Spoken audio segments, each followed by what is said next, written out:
तर नमस्कार मित्रांनो, स्वागत आहे तुमचं परत एका आपल्या छोट्याशा ब्लॉग मध्ये. आज चाललोय आम्ही फोटोशूट करायला, ते बी वावरा. रोम रोम भाइयों. हे जरा भारी वाटलं लोकेशन. मग इथे 2-3 किलो फोटो काढले. चांगला बोले. फोटो काढून दमलो होतो, तर आलो मग काहीतरी खायला प्यायला. या आमरस पुरे खायला. समझने वाले को इशारा कॉपी. इशारा कॉफी पिऊन निघालो. मग थोडं दुकान आवरायचं होतं.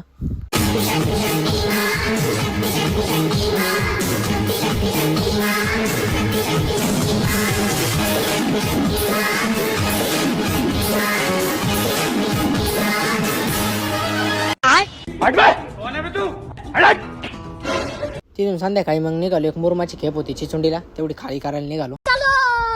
ही बँक आता आजू बंद आहे भाऊ. ही खेपले आतमध्ये होती नाही का, डंपर न्यायचं थोडं अवघडच होतं. न्यायला मग थोडं मागं पुढं करीत मग खाली करून निघालो गल्ली बोळाच्या रस्त्याने. गार लागलो होतं जरा, म्हणलं चला एक चहा घ्यावा. चला भेटूया पुढच्या ब्लॉग मध्ये. ब्लॉग आवडला असेल तर लाईक शेअर सबस्क्राईब करा.